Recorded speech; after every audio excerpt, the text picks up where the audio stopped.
Welcome to the What the Fuck America podcast, ladies and gentlemen. Today will be a slightly less unhinged version than last week, or whatever day that happened to be when we put that out.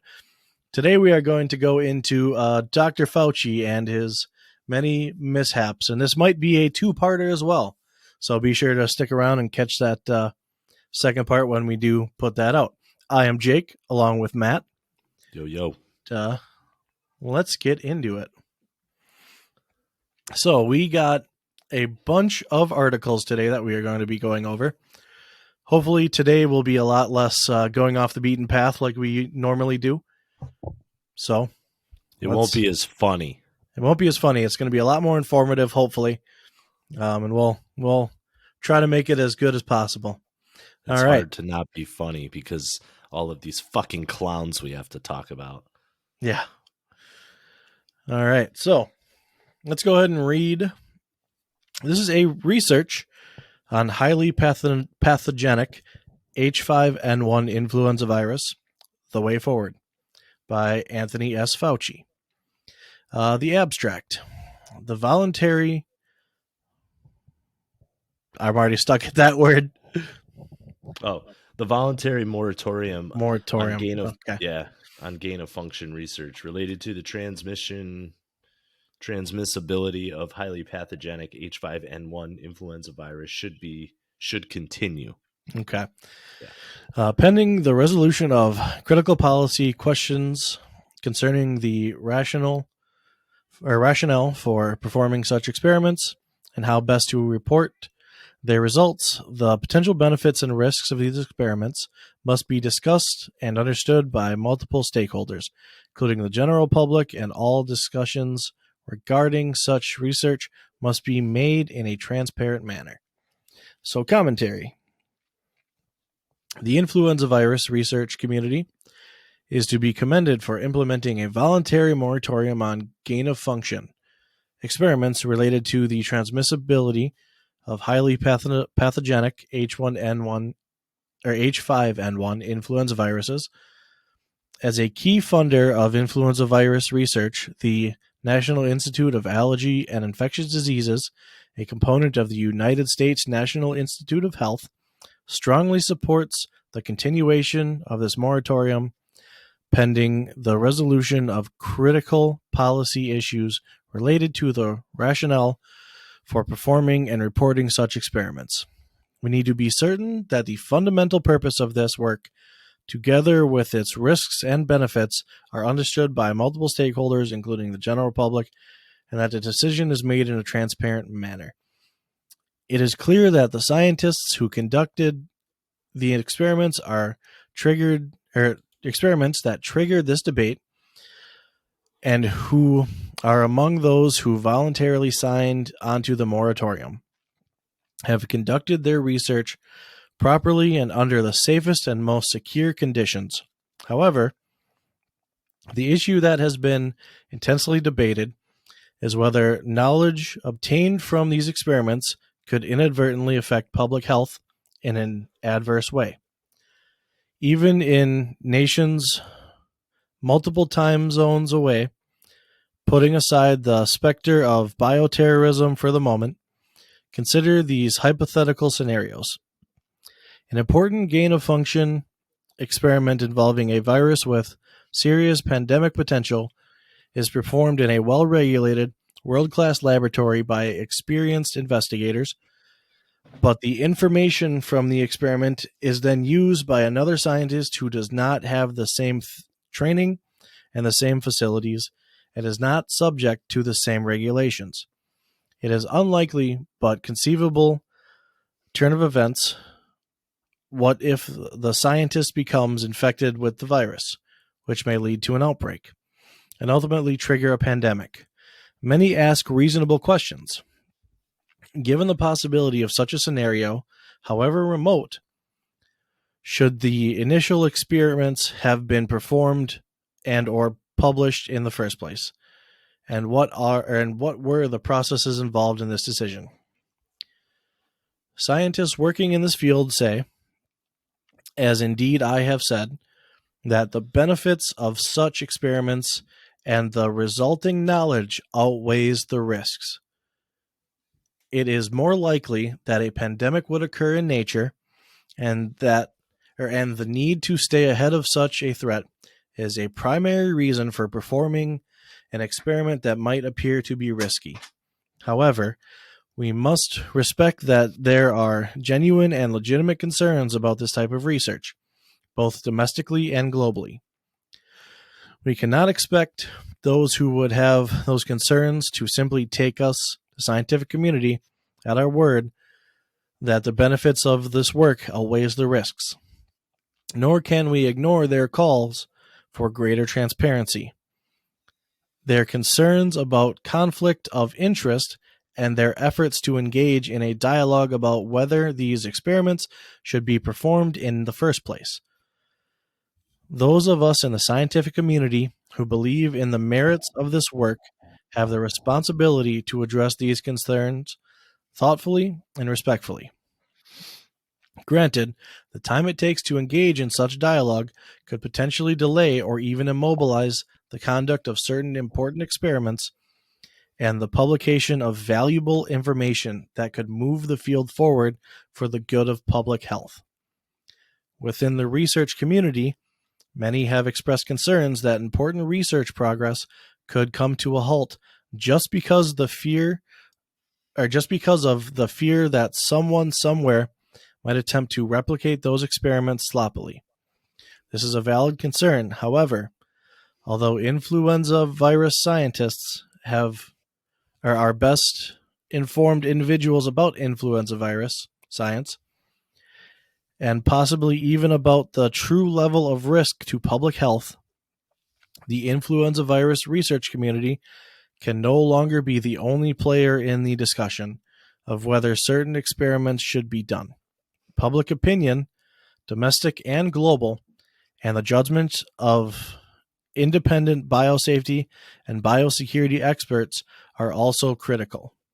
If we want to continue this important work, we collectively need to do a better job of articulating the scientific rationale for such experiments well before they are performed and provide discussion about the potential risk to public health. However remote, we also must not rule out the possibility that in the course of these discussions, a broad consensus might be reached that certain experiments actually should not be conducted or reported. Let's see here. How much more do we got? Not that much. In this regard, as part of an interagency process, the U.S. government is planning to augment current policy guidance related to life sciences dual-use research of concern by developing a framework for strengthening regular institutional review and oversight of certain life sciences research with high-consequence pathogens and toxins in order to identify potential DUCR, which is the dual-use research of concern, and mitigate risks where appropriate. This policy implementation proposal will go well beyond H5N1 influenza virus to include 15 pathogens and likely will be modified to include additional examples of DURC. It will delineate the procedures for the oversight of DURC and the responsibilities of investigators, research institutions, and the U.S. government. Ultimately, there will also be a companion guide to help institutions identify, access, manage, and responsibly communicate to the public about DURC. With regard to the specific question of whether certain gain-of-function experiments related to the transmissibility of highly pathogenic H5N1 influenza viruses should be conducted at all, which addresses directly the issue of the moratorium, the U.S. government is planning to host an international workshop before the end of 2012 with important input from the National Science Advisory Board and Biosecurities, and with global representation, including those with biosafety and biosecurity expertise, influenza virus and non-influenza viruses, scientists, and representatives of the domestic and global public.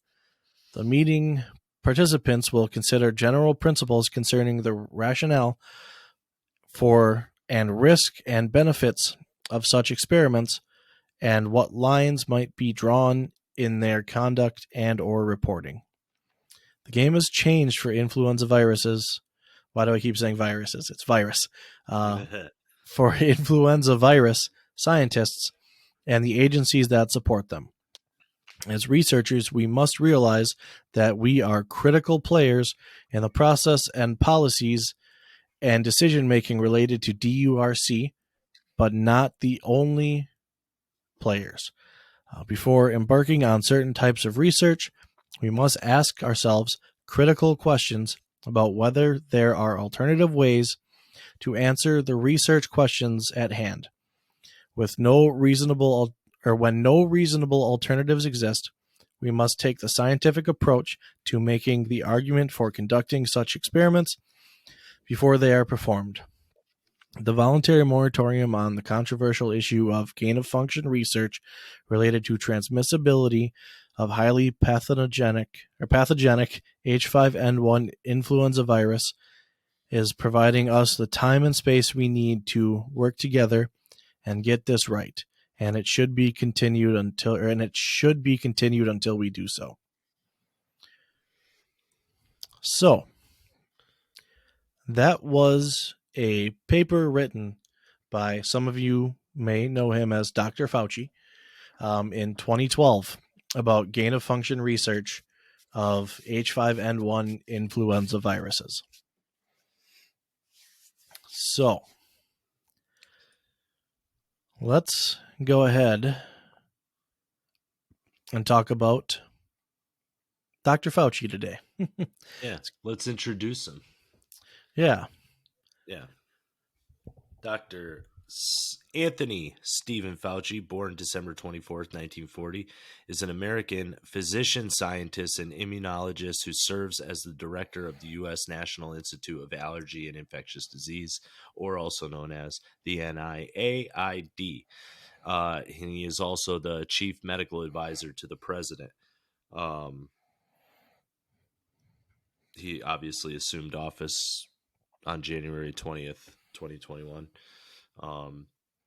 And he's responsible for everything that the public knows through CNN and Fox News on the coronavirus. Yep, pretty much. Just like during any other pandemic that has ever happened or infectious disease, this guy knows his shit. This is his thing. He's an immunologist. This is the kind of stuff that they discuss constantly, right? Yep. This is the stuff they study. So,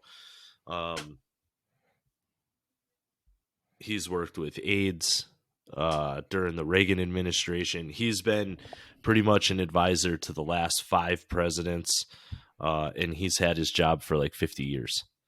Yep, and he's makes been like $450,000 a year. Yeah, he's the highest paid federal employee in the country right now. So, yeah, he's been in the American public health sector for more than 50 years. So. So, and he's been an advisor, not the advisor, but he's acted as an advisor to all the presidents since Reagan. Yep. So, I mean, dude's been around for a long time.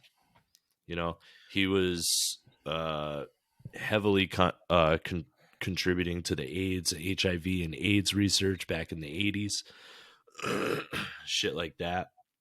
But today we're mostly going to talk about the COVID stuff, his actions when it came to funding Wuhan, because at this point everybody knows where it came from, how it came from. We all know, right? Well, we don't. It hasn't been proven, but anyone with a fucking brain can realize a level 4 biolab right next to a wet market, right, with origins of the first known person to have coronavirus was a doctor from this biolab, you can kind of put 2 and 2 to fucking together. Right. I mean, well, and they did say, some of the stuff that's come out, they did say that they were doing research on COVID-19. Like, they isolated that particular coronavirus strain, right? SARS-CoV-2 or whatever it happens to be. Yeah, it's like a SARS derivative or whatever. So they isolated it, and they were experimenting with animal to human transmission. Yep. Gain of function, I think, yeah. Yeah, it's gain of function. So there we go. They say the reason for studying it is in case it pops up somewhere along the lines in nature. But yep. If you develop it and you isolate it, you're causing it. Yep. So and we're not going to get into the whole whose fault it is. Yeah, there are plenty of conspiracy theories. Yeah. We're just going to talk about all the bullshit lies and everything that like everything that information has come from the internet. Yep. And and everything that they shut down that they said was not true, which turns out, I actually heard a very good quote. What's the difference between the truth and a conspiracy theory? About 6 to 9 months. Nice. Because the lab leak hypothesis came out and everyone was kicked off the internet for even talking about that. And then all of a sudden, sure as shit, look what's turning out to be true. So here we have an article from the Federalist. I won't read the first half because it just kind of goes over what we talked about in the very first article. So the revelation of Fauci's 2012 defensive research comes as a new report emerges, breathing new life into the lab leak theory among the political establishment that dismissed the original hypothesis, which was always credible as a conspiracy theory. Reporting on previous undisclosed intelligence this month, the Wall Street Journal published a story of 3 researchers at the Wuhan Institute of Virology that were hospitalized with COVID-like symptoms in November 2019. Preceding the pandemic's first outbreak in the Hubei province, the lab, known for its relaxed safety protocols, was reportedly collaborating with the Chinese military and conducting gain-of-function research into a bat coronavirus, according to the Trump State Department, in a fact sheet not disputed by officials in the Biden administration.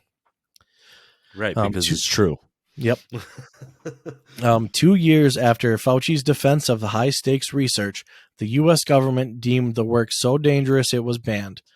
According to longtime journalist and former New York Times science writer Nicholas Wade, however, Fauci circumvented the U.S. moratorium and supported gain-of-function research with grant money from the AID funneled through EcoHealth Alliance, operated by Dr. Peter Daszak, whatever the fuck his name happens to be. From June 2014 to May 2019, EcoHealth Alliance had a grant from the NIAID, part of the National Institute of Health, to do gain-of-function research with coronaviruses at the Wuhan Institute of Virology, Wade reported in a lengthy Medium post. Kentucky Senator Rand Paul pressed Fauci on U.S. tax dollars going to the Wuhan lab during a Senate Committee on Health, Education, Labor, and Pensions earlier this month, which we will get into that article a little later. Gain of research function, as you know, is juicing up naturally occurring animal viruses to infect humans. To arrive at the truth, the U.S. government should admit that the Wuhan Virology Institute was experimenting to enhance the coronavirus's ability to infect humans, Paul said. Fauci denied that the novel coronavirus was a potential byproduct of funding from the NIAID or its parent organization, the National Institute of Health. With all due respect, you are entirely and completely incorrect, Fauci told Paul. The NIH was not ever and does not now fund gain-of-function research in Wuhan Institute of Virology. In later testimony before House lawmakers, Fauci admitted that the Wuhan Institute of Virology was a recipient of a $600,000 grant from the National Institute of Health to study bat coronaviruses that could infect humans. Fauci has continued to vehemently deny the money went towards gain-of-function research. Fauci's denial is surprising, Wade wrote, given the evidence of experiments with enhancing coronavirus and the language of the moratorium statute defining gain-of-function research as any research that improves the ability of a pathogen to cause disease. Fauci's denial, Wade explained, is likely a technical one based on the definition of gain-of-function. Last weekend, Fauci has thrown cold water on the lab leak theory since the start of the pandemic, with corporate media following suit. Conceded he is not convinced the novel coronavirus, which has killed nearly 3.5 million people worldwide, was an organic disease.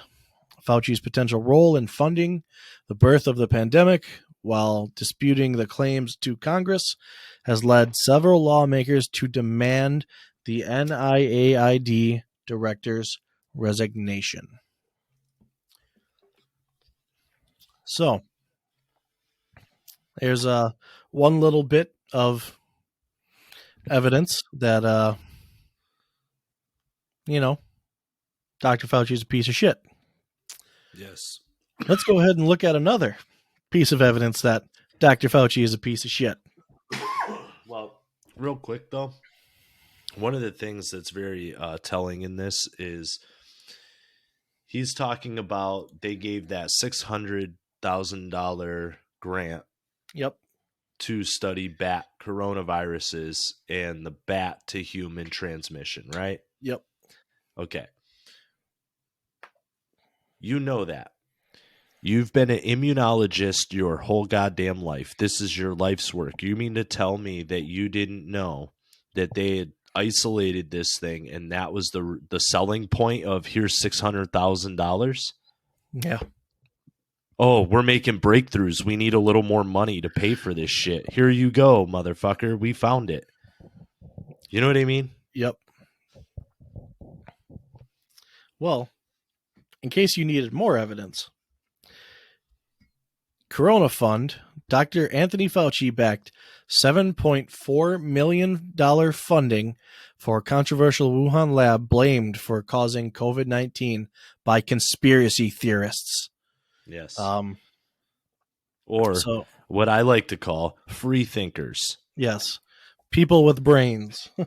Because as we've seen throughout history and everything that we have learned in life, no matter how true or not, anything can fucking happen. Yep. White House virus expert Dr. Anthony Fauci reportedly backed funding for a controversial lab in China that is blamed for causing the COVID-19 pandemic. So, Dr. Fauci's National Institute for Allergy and Infectious Disease allegedly shelled out $7.4 million to the Wuhan lab, which is studying bat coronaviruses.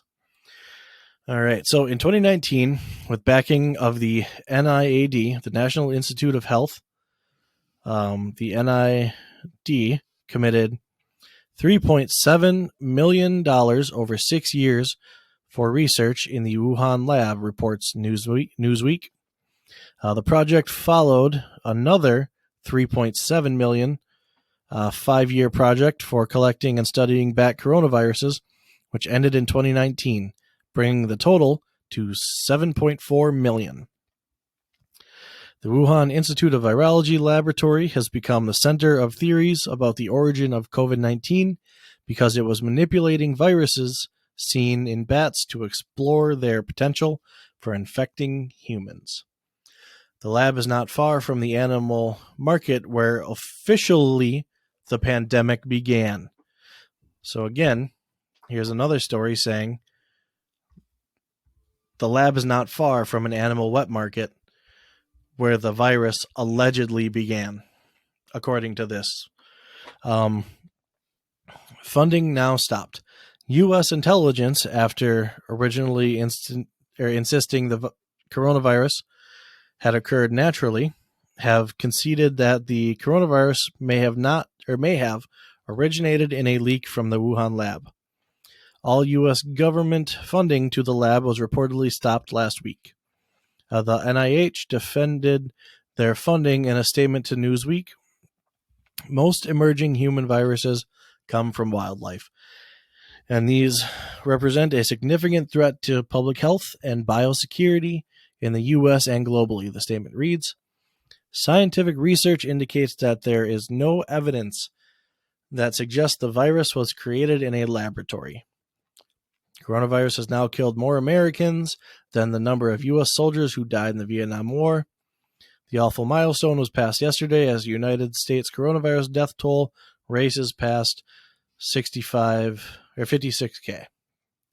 Because I don't know how to say that number. One thing I don't understand, why can't I figure out how to say that? 56000. Is that 65,000 or 56,000? Yes. Or is that it is? That's what it looks like. It's not 5,600. No, that's 56,000. Okay. See, I can never figure that out, and I don't know why. I can never figure out if it's a 5,600 or a 56,000. 3 zeros is 1,000. Okay. You got to look at where the punctuation is, bro. I'm just an idiot. I've never ever been able to do that.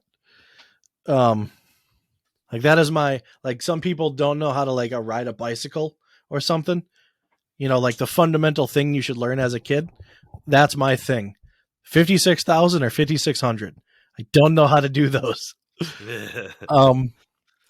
A film emerged earlier this month showing a Wuhan-based virus expert catching bats has fueled a conspiracy theory that the disease was man-made and leaked from a lab. A 7-minute film feature, the center's researcher, not even going to try and pronounce his or her name, who has visited dozens of caves in Hubei province to capture the flying mammals and take samples. Oh, let's see. The short documentary has reawakened a wild conspiracy theory about the COVID-19 originating at the Wuhan Center for Disease Control, the CDC. Mr. Tian, who works at the center, which is not far from the animal market, where officially the virus began. Labs here are known to have studied bats. Mr. Tian himself was said to have gathered samples for numerous mammals. I want to read you something real quick. I just want to explain really quickly. The Wuhan Institute of Virology is only 8 miles from this wet market. Right. So, yeah. Is that what you were going to say? No, it's just very interesting that why they're studying these bats. Like the bats, okay, like bats carry a lot of fucking diseases, right? Yep. They don't get sick from the diseases. But from what I'm reading on bats, like it's bat flu viruses or whatever, it says that like all this preliminary laboratory research from the CDC says that these may not grow or replicate in humans and need to go significant changes to become capable of infecting and spreading easily among humans. So if it spread, if this came from, because at first they said, oh, it's a bat thing, it's this wet market or whatever. You're saying that this just all of a sudden became a thing? This has been definitely fucked with in a lab. It says it right here. Yeah. And that's what gain of function research is exactly making a virus essentially more transmissible to humans, to then study it, to then break down if it's going to do X, Y, or Z in a human and all that type of bullshit. Right. So here we have a article Wednesday on Fox News, on Fox News's channel, America's Newsroom. Senator Rand Paul, who is a doctor, like a doctor, I think he's an eye doctor, if I remember correctly. Sure. So he knows at least a little bit.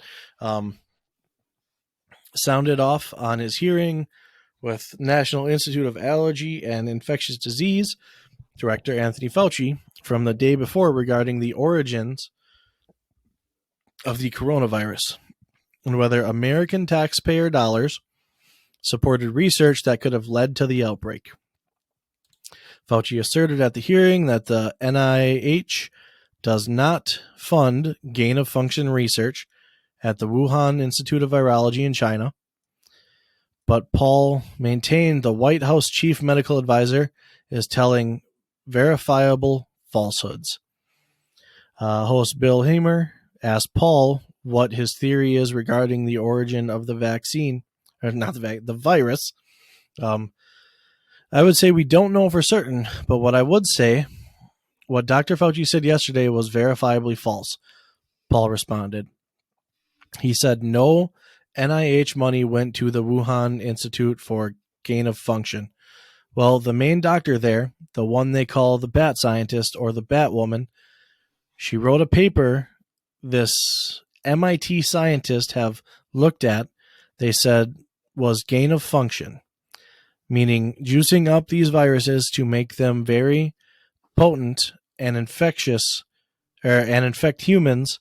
She wrote this paper, and in her paper, acknowledged her funding came from Dr. Fauci's group, the NIAID, which is part of NIH.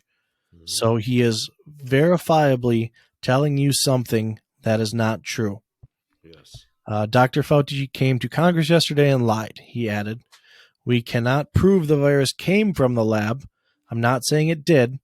I'm saying there is very much suspicious evidence that it might have," which is a political take on that. The correct take on that is it fucking came from the lab. Most definitely.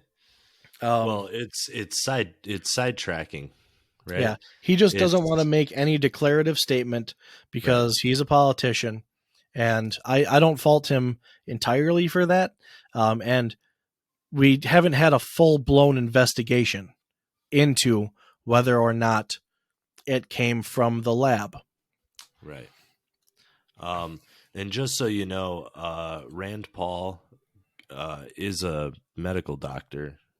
He's like a kind of like an optometrist, but it's a little more in depth with the eye. Gotcha. Yeah, it's like a specific study of like a specific area of like eyes. And he went to Duke University for that. So there you go. He's a doctor talking to another doctor. There you go. Also a politician. So doctor, politician, still probably a fucking asshole, but whatever. At least he's asking the tough questions, right? Yep. The stuff we need to know. And I will stand up for Rand Paul. He's one of the very few people that is pro-liberty left in this country. Right. There's not many. So here we have another article. Fauci admits modest NIH funding of Wuhan lab, but denies gain of function. So the National Institute of Health earmarked $600,000 for the Wuhan lab over a 5-year study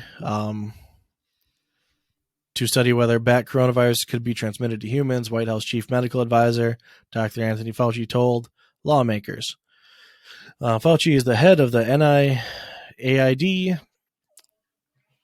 and let's see, told the House Apportionment Subcommittee. I think that's the word.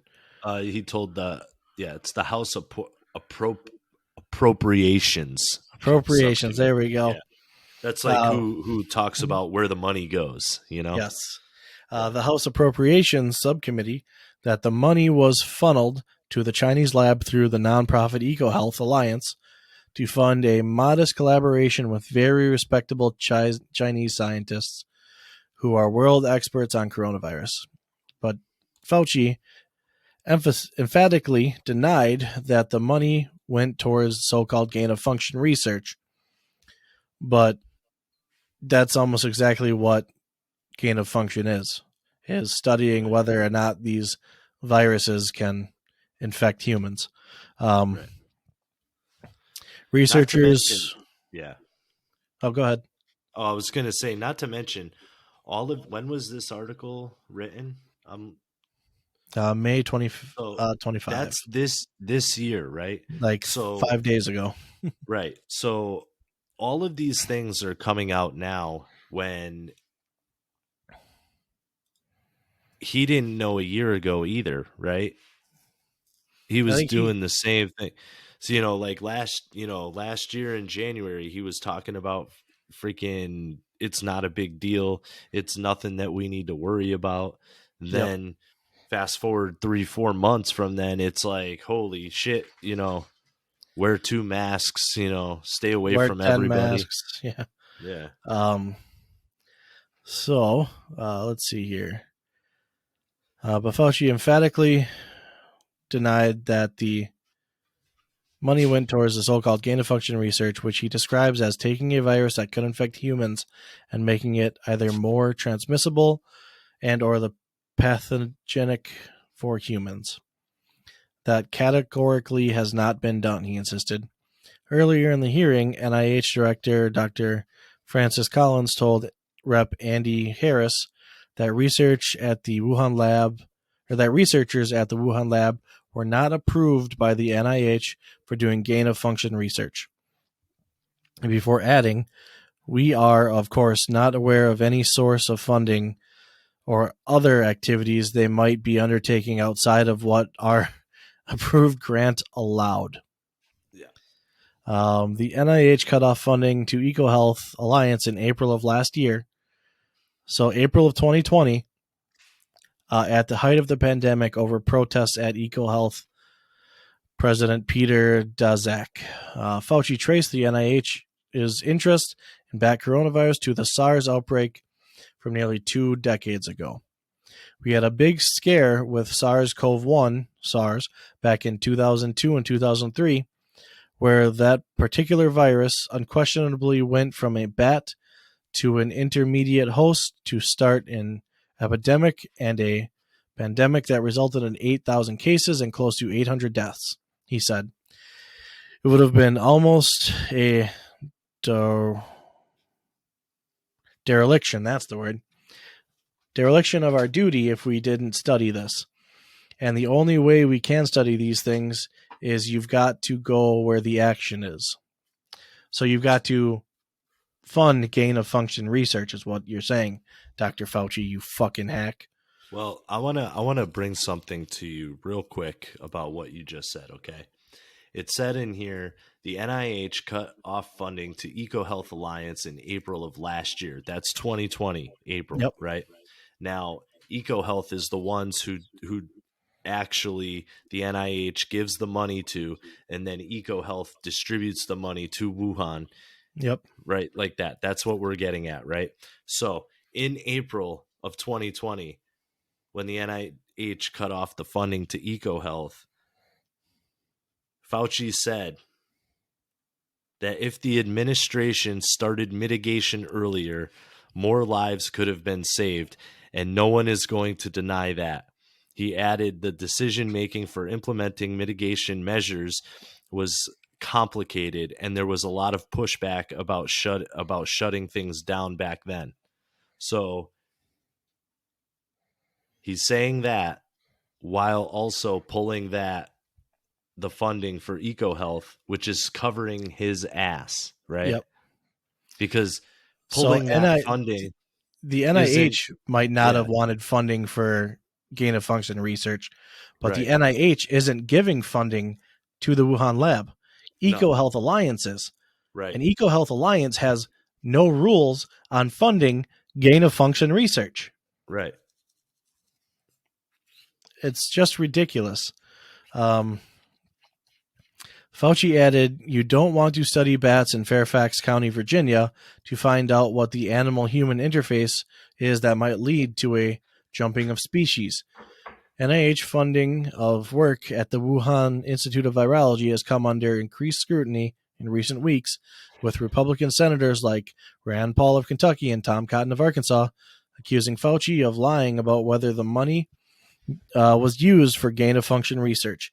Meanwhile, the theory that the virus accidentally leaked from a lab rather than spreading from bat to humans via another animal is gaining increasing acceptance among mainstream media. Over the weekend, the Wall Street Journal reported that 3 researchers at the lab became ill in November of 2019, that they sought hospital treatment, though it is not clear whether the workers contracted coronavirus. Their hospitalization coincidence with the period of when most experts believe the virus is spreading through the city of Wuhan. It's very, very interesting. Yep. All right. So, and then, yeah. So now 6 months later, we have a full-blown pandemic in the whole world. Yep. So we have another article from the Washington Free Beacon about more funding, which it might still be the same funding, but we're going to keep on plugging along. We're going to hammer this fucking thing home. Right. Wuhan lab kept NIH funding despite Trump crackdown. Federal records show the U.S. government is partnering with the Wuhan Institute of Virology, even though Trump administration pledged to ban funding for the Chinese laboratory located at the epicenter of the coronavirus outbreak. President Trump promised that he would end public funding for the Wuhan Institute of Virology during an April 17th press conference. Despite his promise, the National Institute of Health, the NIH, which Fauci is part of, has left untouched a 2019 neuroscience research grant that distributed hundreds of thousands of dollars to the Chinese laboratory, according to a federal expenditure database. The NIH earmarked most of the $4.3 million grant to UC Irvine, which the California Public University used to funnel $216,000 in taxpayer money to a Wuhan Institute of Virology research as a sub-grant. A researcher. One researcher. Yep. The Trump administration previously cracked down on a different U.S.-based group that accompanied a similar intermediary role between the NIH and the Chinese lab.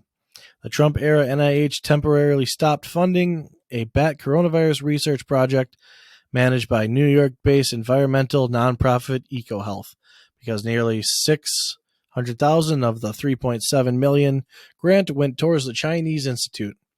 The NIH later reinstated some of the funding after intense blowback from academics, but imposed hefty conditions on the usage that EcoHealth said would effectively block it from finishing the bat coronavirus research. So EcoHealth still gave them the money, but said it would, quote unquote, effectively block it from finishing the bat coronavirus research project. But you would have no way of doing that. You would have no way of knowing. You would have no way of knowing what they're – and you already know they're doing that, so you should have just cut the funding off completely to them. Go give a homeless man $10, tell him he can't spend it on drugs or alcohol. You know what that homeless man's most likely going to spend it on? Drugs and alcohol. Yeah. And a sandwich if he goes to the right place. Yep. UC Irvine also funneled some of its NIH grant money to the Wuhan Institute of Virology, but the California University appears to have spared the funding restrictions imposed on EcoHealth.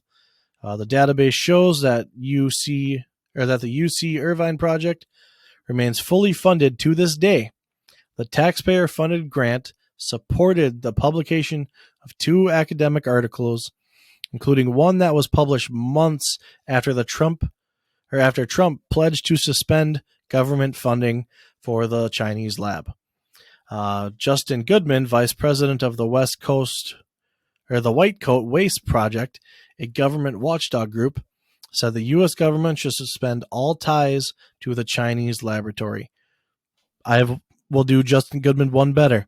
The U.S. should suspend all ties to the Chinese government in any way, shape, or form. Yeah, period. Shipping U.S. tax. See, the problem is these days you got to hit these motherfucking countries where it hurts them, right? In their economy, in their money. Yep. That's the thing. Yep. It's the only way to do it these days. Yep. We're beyond the putting boots on the ground. Now it's just going to be a bunch of economic warfare. That's it. Shipping U.S. tax dollars to a notorious CCP RAN, which is Chinese Communist Party, RAN, animal laboratory, is a recipe for disaster, Goodman told the Washington Free Beacon. Taxpayers should not be forced to bankroll their reckless research, and it is incredibly troubling that the Wuhan Institute still has authorization to get our money.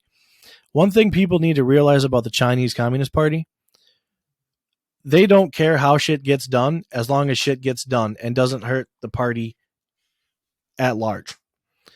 So take the suicide nets around the Foxconn buildings. The Chinese Communist Party doesn't care how shit gets done as long as shit gets done. Here in the States, we have very stringent and very secure policies and standard operating procedures of how shit has to get done. Why do you think all of our factories are going over to India and China? So they can just freely blow all that carbon out into the air. They don't have to worry about any of the taxes, any of that other bullshit. Yeah. They are less regulated. So the NIH previously received bipartisan criticism for its research ties to the Wuhan Institute of Virology, which some U.S. officials say accidentally leaked the coronavirus to the general public. State Department reports warned that the Wuhan Institute of Virology had significant safety issues as far back as 2018. The World Health Organization said it is unlikely that the virus leaked from the laboratory, but China has frequently stonewalled WHO, which is the World Health Organization, investigators from accessing information about the virus's origin. One thing we have to mention about the WHO, the World Health Organization, they are essentially owned by China. Yes. You can go in and look. There was a guy who was doing a interview with a Taiwanese national who was asking about Taiwan's sovereignty. He pretended not to hear the question and said, "That's okay, we can go on to the next question." And then she proceeded to ask him the same question, and he just hung up the phone, pretended like he didn't hear anything, and just straight up ended the interview, all to not have to answer if Taiwan is a sovereign nation. The World Health Organization is owned by China. That's pretty much all I have to say. Most definitely. So, UC Irvine received the NIH grant money to conduct a 3-year research project on using genetically engineered herpes viruses to map the human brain. The grant listed Professor Minhu Liu, a group leader at the Wuhan Institute of Virology, as one of the multiple principal investigators for the project, and noted that she and her colleagues at the Wuhan Institute of Virology will play a significant role in the research project. So that just kind of goes into the grants are secret and not transparent. Goodman said often it's impossible to connect the dots between foreign and U.S.-based institutions using NIH database. Yeah.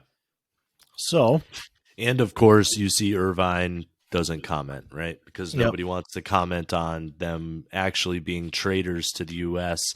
and the federal government, allowing it to happen because everybody's fucking ass is getting greased before they get the plug up it.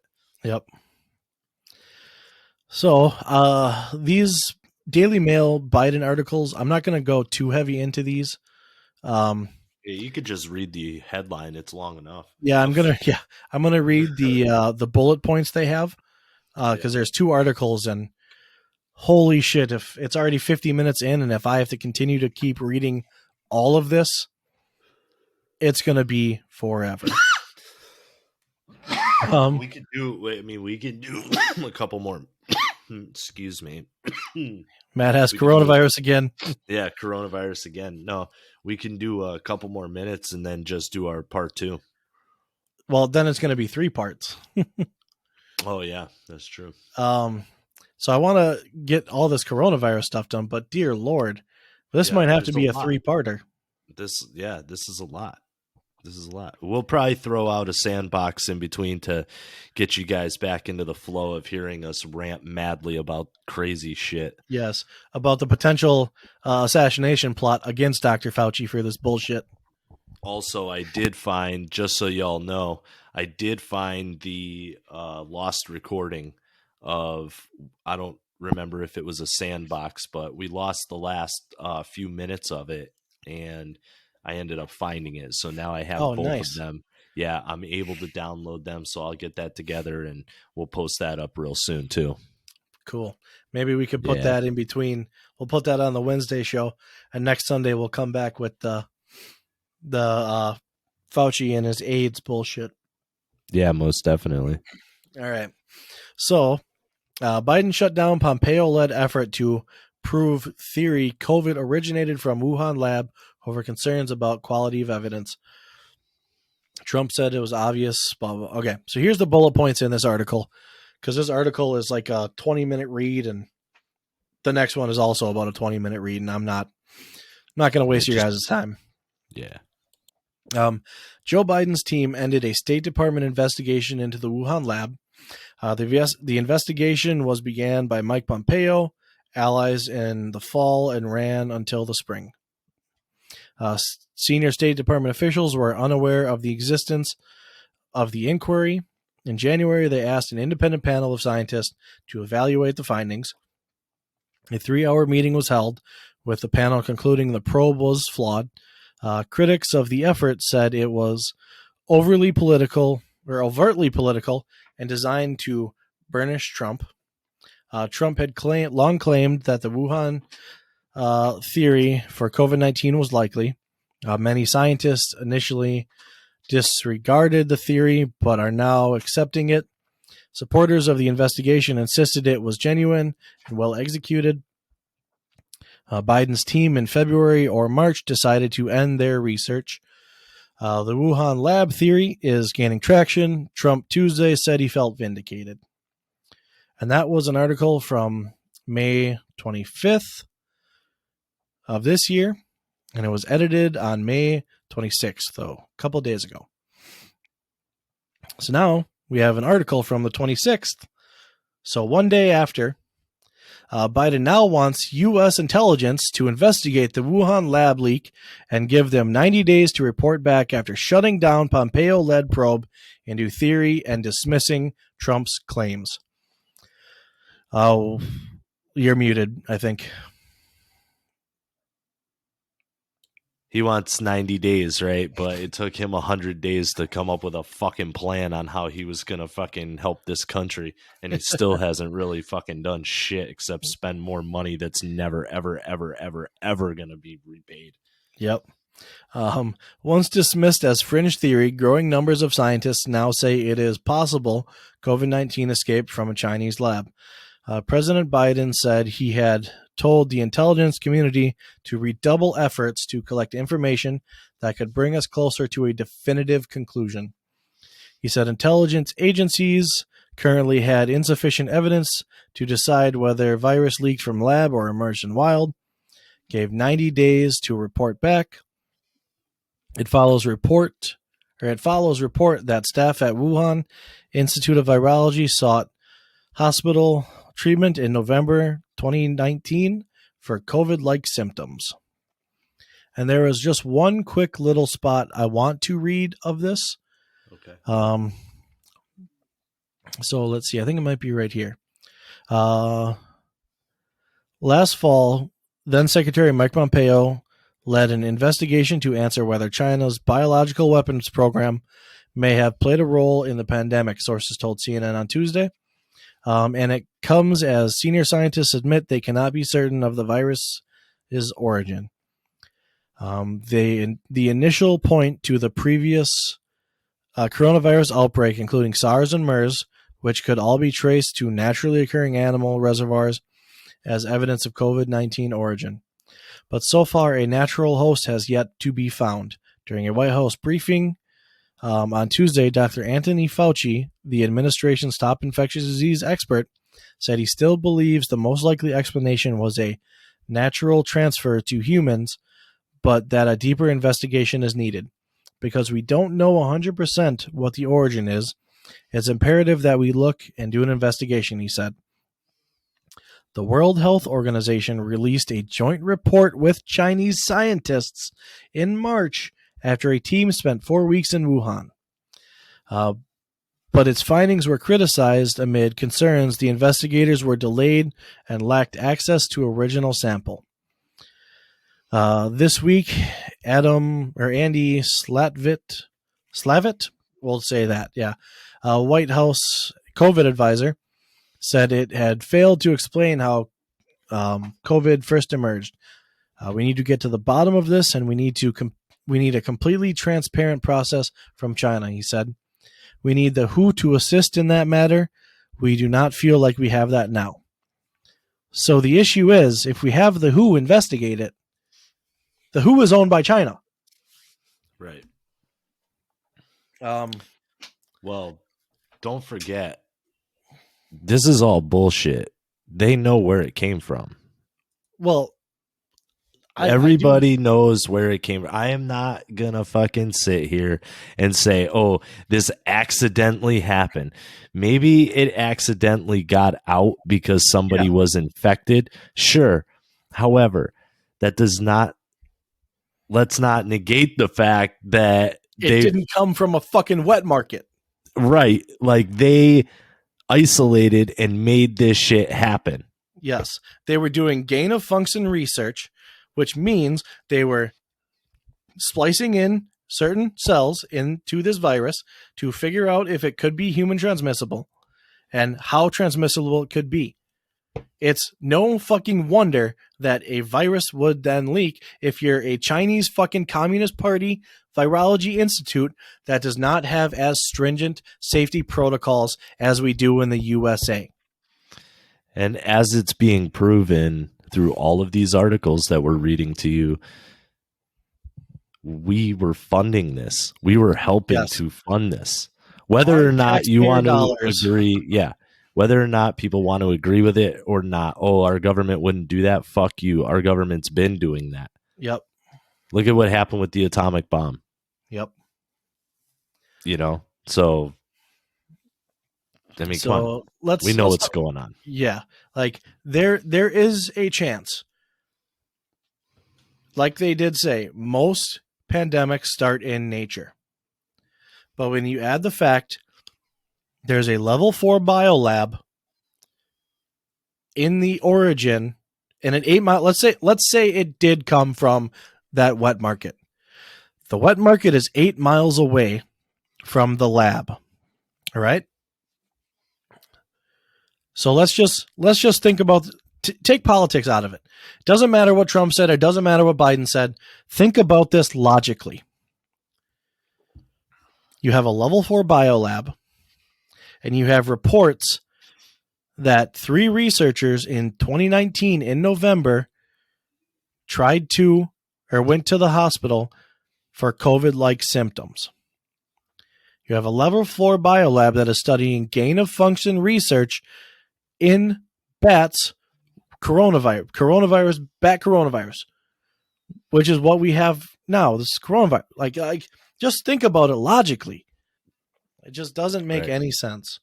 There is another part of this article that's pretty interesting too.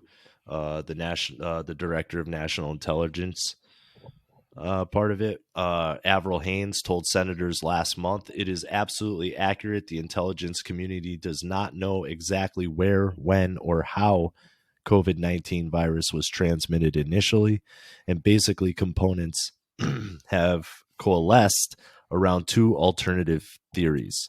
These scenarios are: it emerged naturally from human contact with infected animals, or it was a laboratory accident," which nobody's arguing that. However, The fact we're talking about is we were funding this type of research anyway. Yep. So however it came about, we know where.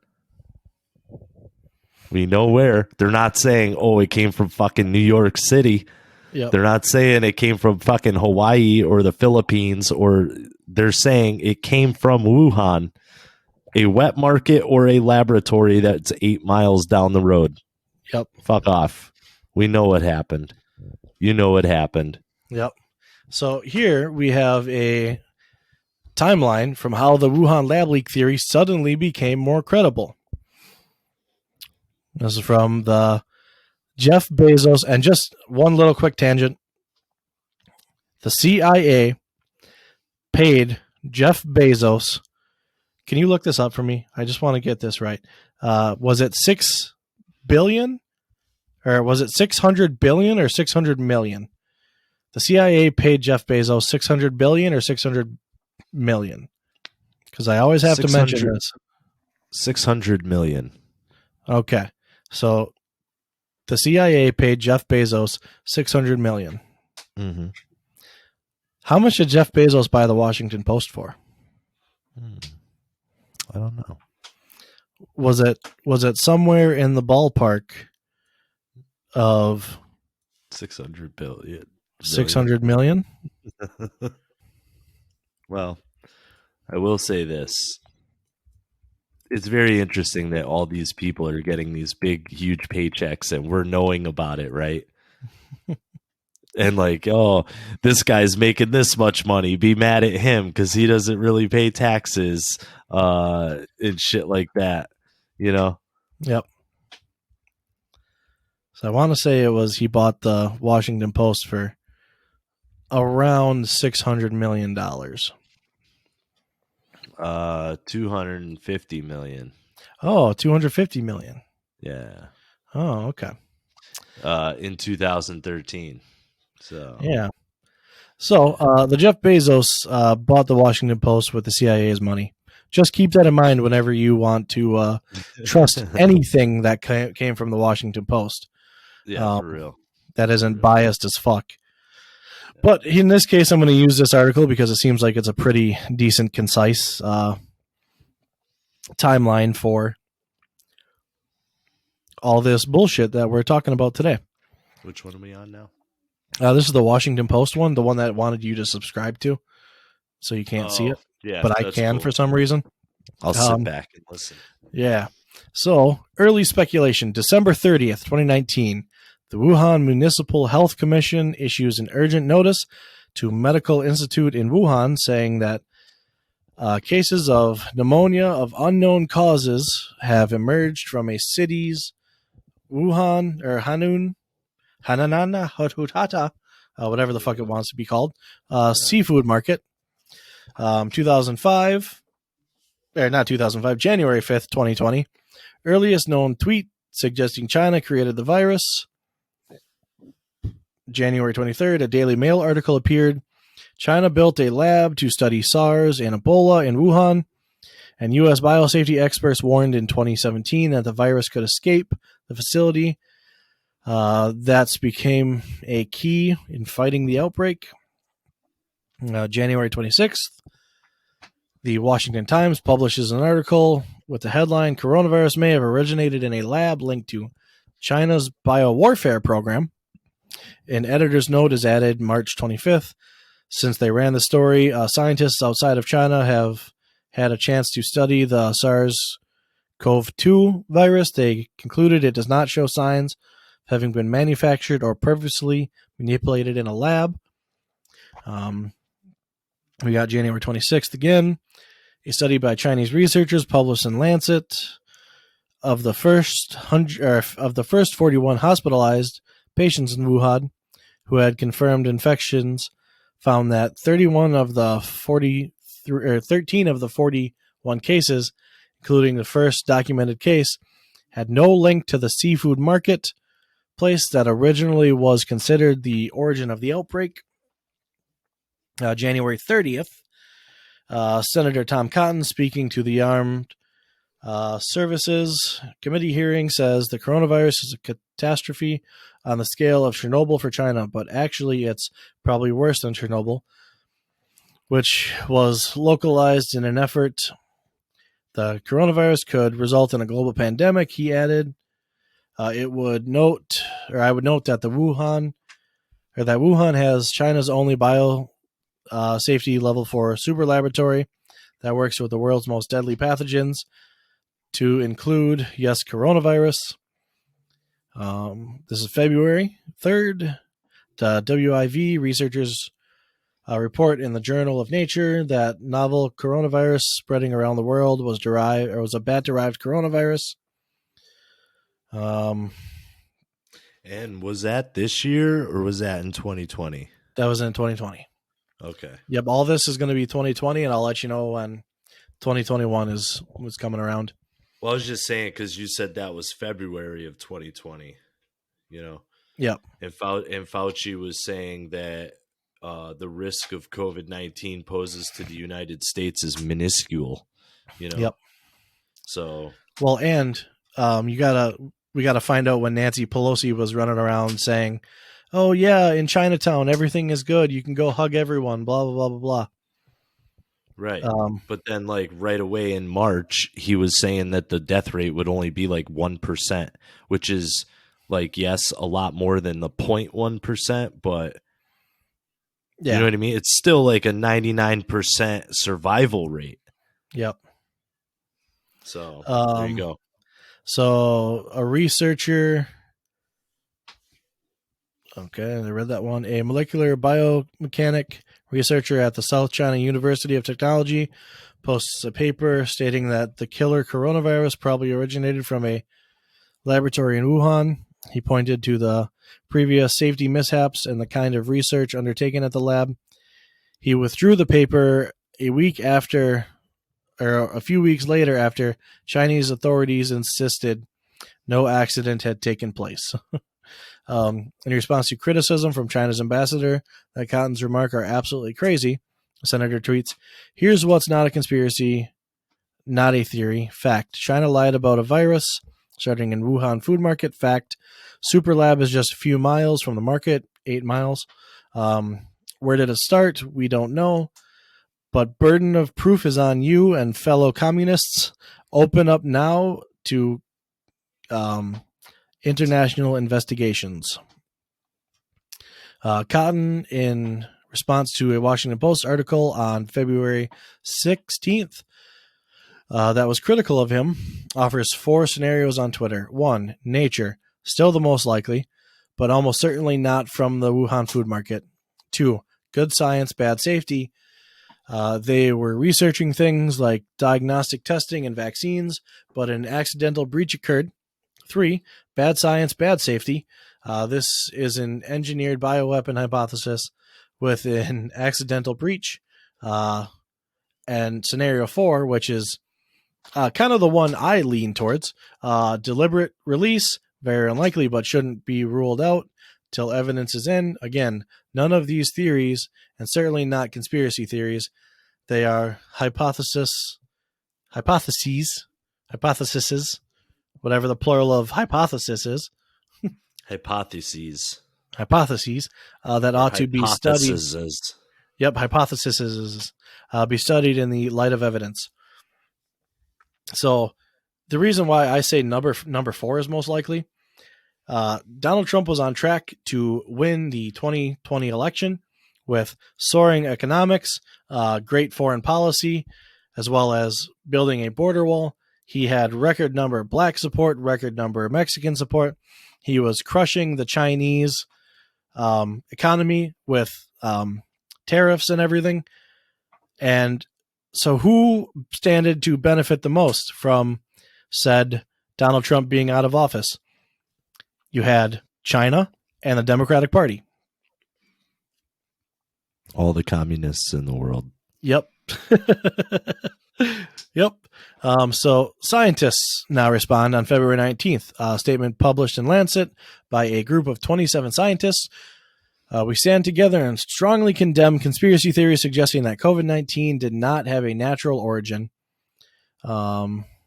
the statement says scientists overwhelmingly concluded that this coronavirus originated in wildlife.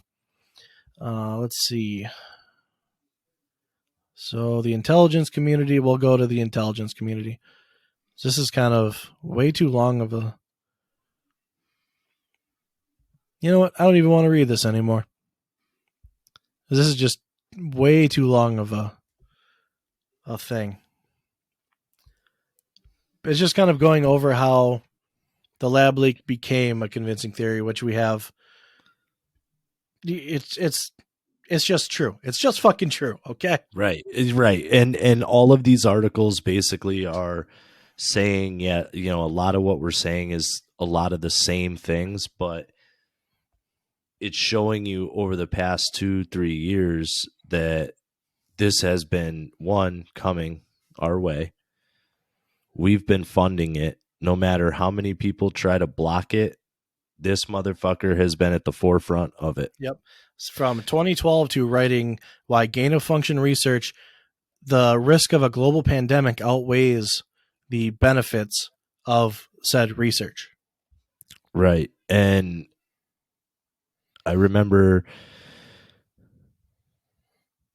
a lot of people forget some of the things that have been said.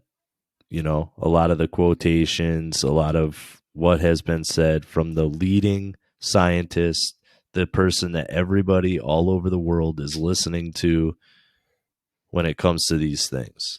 Yep. So you got to look at that shit, man.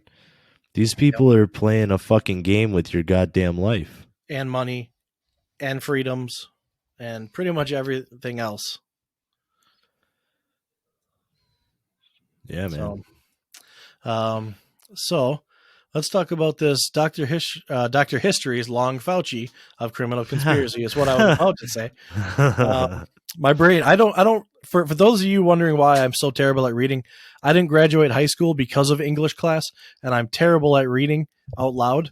So bear with me while my skills slowly improve. That's right. So let's try this one more time. Dr. Fauci's long history of criminal conspiracy. And this will go into what the second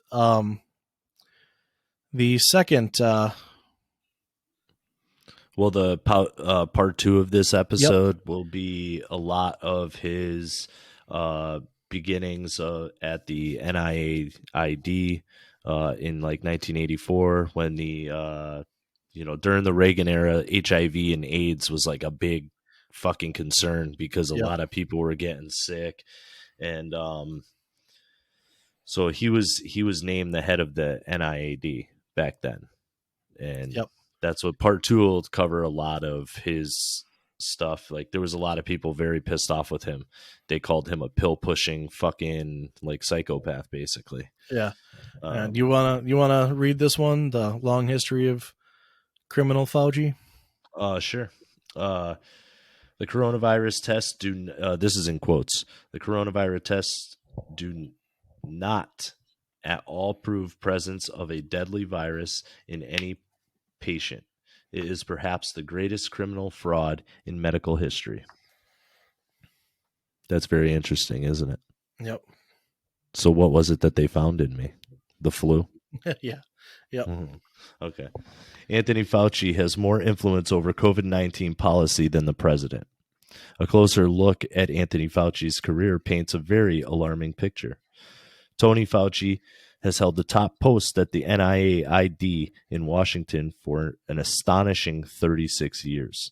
Today, he is well past retirement age at 79, but he's like 80 now. I think this article might have been written last year. I think April 2020. Yeah. Oh, really? Yep. Oh, yeah. Okay. And holds the funds to determine which drug companies or university researchers will get precious government funds or not from NIAID's annual $5 billion budget. Or if you're by chance a Chinese communist biolab in Wuhan, you could also receive government funding as well. Yes, from the U.S. taxpayers. You're welcome. Let's go back to 1984 when Fauci was named head of the NIAID during the Reagan era. That year, the AIDS researcher Robert Gallo, working under Fauci, held a press conference to announce that he had discovered the AIDS virus. He said it was HIV, human immunodeficiency virus. The shocking announcement, which went around the world, was in complete disregard of scientific procedures of prior peer-reviewed published scientific evidence, including the required electron microscope analysis. So basically, this shit went worldwide real quick without anybody knowing really anything about it after they discovered it. Sound familiar? Never heard of anything Anyway. like that before. All right. So it was a case of science by press conference. As a critical scientist, Professor Peter H. Duesberg described it. Duesberg was an award-winning researcher at Berkeley who isolated the first cancer gene through his work in retroviruses in 1970 and mapped the genetic structure of these viruses. For Gallo and Fauci, that was unimportant as millions in research funds flowed into NIAID to research the new virus, HIV. Fauci and Gallo claimed that AIDS was highly contagious, also by sexual transmission, especially among homosexual men. Notably, before the Gallo claim to have found the HIV/AIDS virus, NIAID had been doing research on the role of drugs, poppers, or nitrates, proven immune suppressants.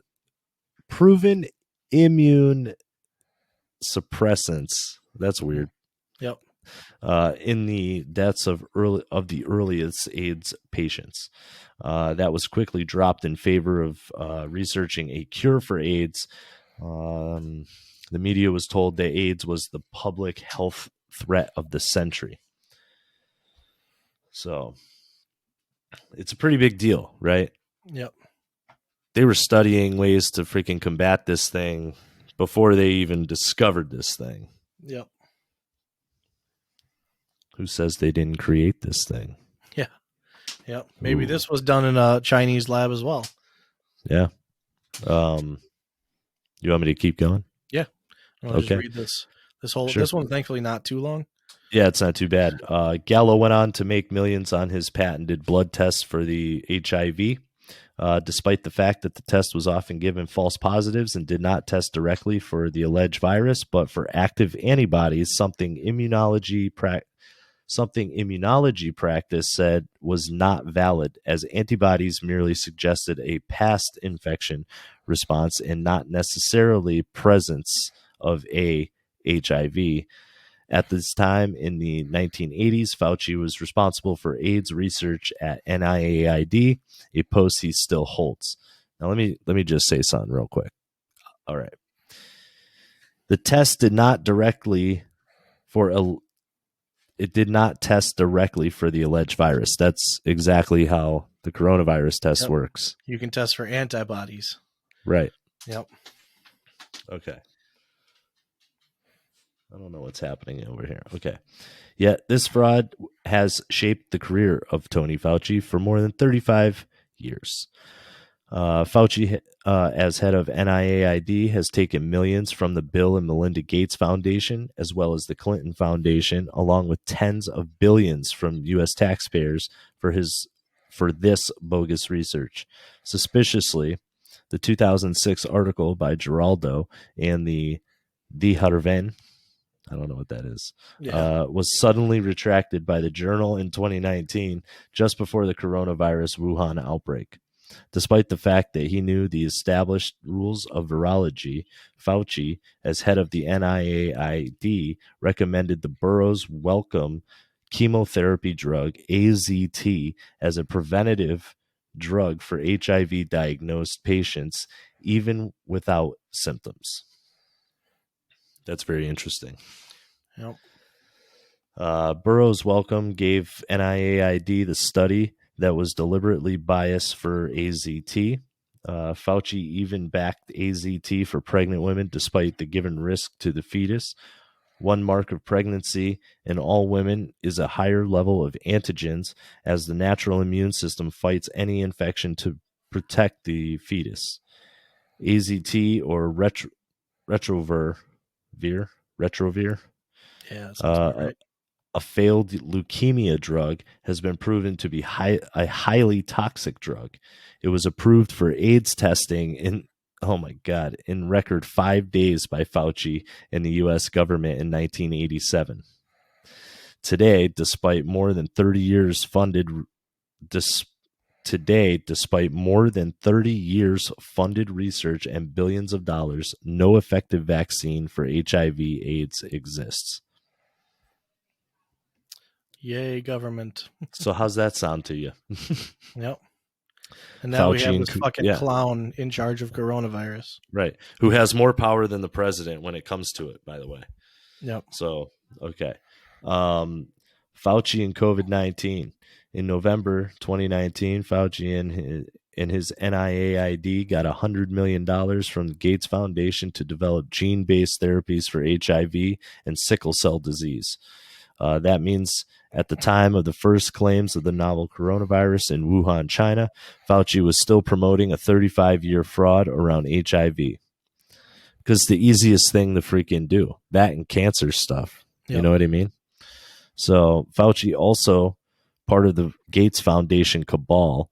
In 2012, Fauci was named one of the five leadership council of the Gates Foundation created Global Vaccine Action Plan. Very awesome. Interesting. Okay. This is highly relevant to his role today as the Trump administration coronavirus Pope. That's in air quotes. Okay. Yep. Has his NIAID or any other laboratory in the world rigorously with electron microscopy. Microscopy. Yeah. That's weird. Microscopy. Yeah, maybe. Know.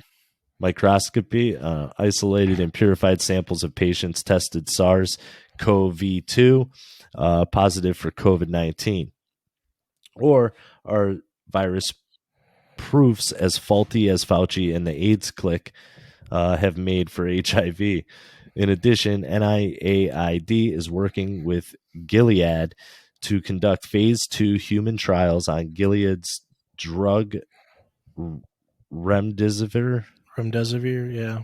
Remdesivir. Oh, that's a drug for this, apparently. Okay. Yep. As a potential treatment for hospitalized adult patients diagnosed with COVID-19. A coincidence? Did that sound like I was asking a question? Yep. Okay.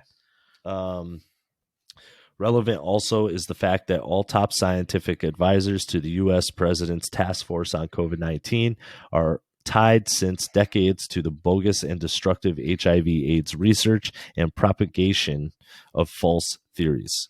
So these motherfuckers have all been propagandizing freaking AIDS and getting all this money to research AIDS, and they're just funneling it all to make bioweapons. Or probably themselves, or themselves. Gates Foundation, which then goes back to fucking Bill Gates. Someone's got to pay for Nancy Pelosi $12 ice creams. Yep. All right. Alongside, okay. Is there more to that article? No, it's just it's a description of this stupid picture of these dumb fucks. I'm clicking out of this one. So now we got Dr. Anthony Fauci, a man of many contradictions. Yes. The NIAID director said in March of last year that there is no reason to walk around with a mask. During his interview on 60 Minutes, he warned of unintended consequences of wearing the mask. He says, saying that people are still playing with the masks and still touching their faces. So the name of Anthony Fauci, director of the National Institute of Allergy and Infectious Diseases, has been known for go Fauci, being the advisor and designer of the U.S. government policies since the beginning of the pandemic. But he also has become very popular for his controversial statements about being a fucking asshole. That's just me adding that in there. So the article will contrast his contradictions on issues such as masks, vaccine, and lockdowns. So let's talk about Fauci and masks. The NIAID director said in March of last year, there's no reason to walk around with a mask on. During a 60-minute interview, I already read that part. Fauci later reported that officials recommended against wearing the mask at the beginning of the pandemic because at the time there was a massive shortage on PPE for medical workers who needed it most. In addition, more evidence of asymptomatic spread of the virus later emerged. But now the doctor stated to NBC News that it is best to not use one, but two masks. To not use one, but two masks. If you have one mask and one mask is worn, it's common sense that there's probably more effective, he commented. So he went from no masks to one mask to now you should wear two masks, now back to no masks, now back to one mask, then back to no masks. So there's a couple contradictions there. Now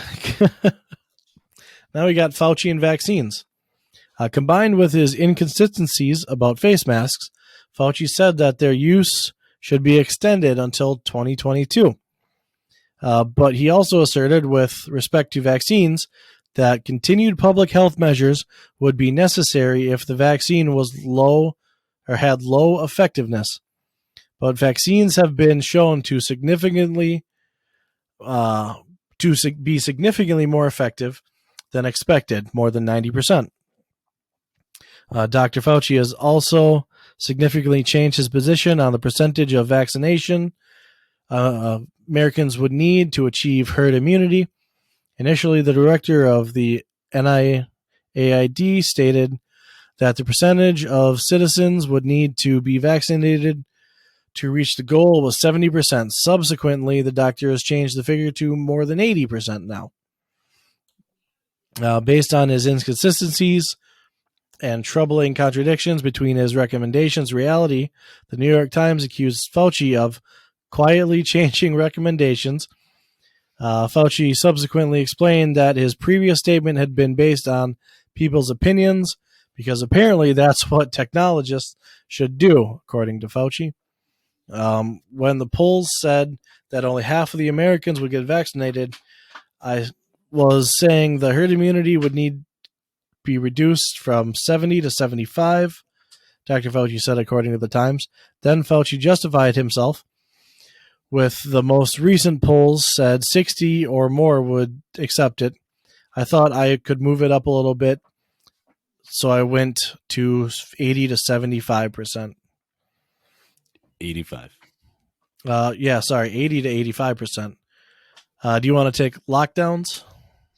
Fauci versus the lockdowns. On Sunday, the NIAID director declined to say on CNN that elders who are fully vaccinated would be able to see their grandchildren and said, I don't want to make a recommendation now on public television. I'd like to sit down with the team, take a look at it.